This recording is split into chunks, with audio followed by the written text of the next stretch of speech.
মঞ্চনাটকের রমরমা দিন ফিকে হয়েছে অনেকটাই। টিভি অনলাইনে দ্রুত জনপ্রিয়তা আর আর্থিক অসচ্ছলতায় পিছিয়ে পড়েছে মঞ্চনাটক। ঢাকার নির্দিষ্ট এলাকা কেন্দ্রিক চর্চা আর নতুন দর্শক তৈরি করতে না পারাও এর অন্যতম কারণ। এরপরও কিছু নাট্যদল ও কর্মীরা এখনও টিকিয়ে রেখেছেন নাট্যচর্চা। মঞ্চনাটকের আদ্যপান্ত শাকিল হাসানের রিপোর্টে থাকছে ছবি জিহাদ ইসলামের।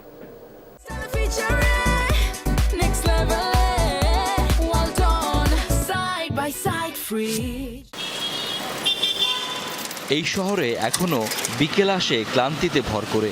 একটুখানি চাঙা হতে লোকে ভিড় করে ক্যাফে আর রেস্টুরেন্টগুলোয়।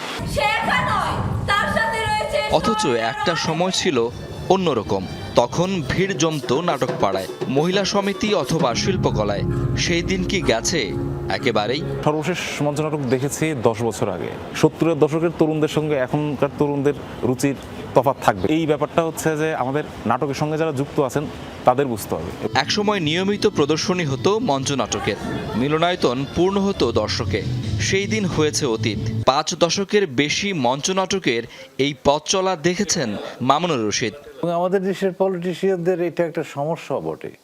তারা যেমন পাঠ বিমুখ তেমনি সংস্কৃতি বিমুখও বটে।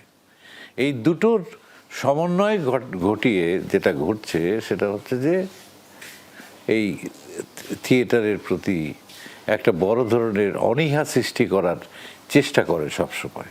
মঞ্চ নাটকের সোনালী সময়েও নাটক পাড়া বলতে মহিলা সমিতি অথবা শিল্পকলাকে বোঝাতো। এর পরিবর্তন হয়নি এই এত বছরেও। মিলনায়তন ও নাট্য দলগুলো এখনও ঢাকা কেন্দ্রিক, এমনকি রাজধানীর সব এলাকাতেও ছড়ায়নি নাট্যচর্চা। জনগণের জন্য যদি থিয়েটার করতে চাই তাহলে আমাদেরকে এই মঞ্চ থেকে বেরিয়ে যেতে হবে।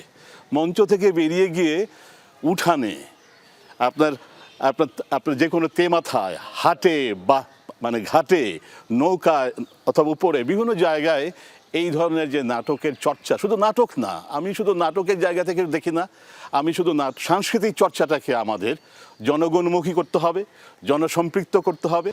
আগে মঞ্চ থেকেই টিভি সিনেমার জন্য অভিনয় শিল্পী তৈরি হতো, সেখানে আর্থিক সচ্ছলতাও এসেছে।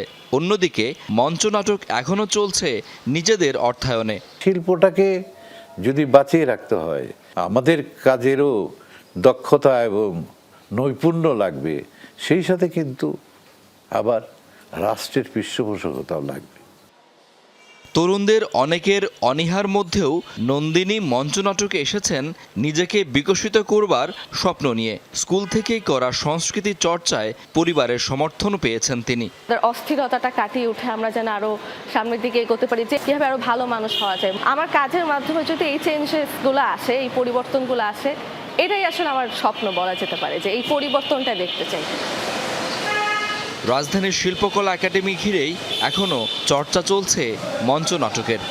রাজধানীর মূল সাংস্কৃতিক কেন্দ্র পুরোপুরি বন্ধ ঈদ উপলক্ষে। এই সময়ে শহরের অন্য কোথাও নেই তেমন কোনো সাংস্কৃতিক আয়োজন, অথচ ঈদ উপলক্ষেই শহর জুড়ে নানা আয়োজন হবার কথা ছিল, হয়ে উঠবার কথা ছিল উৎসবের নগরী। শাকিল হাসান, যমুনা নিউজ, ঢাকা।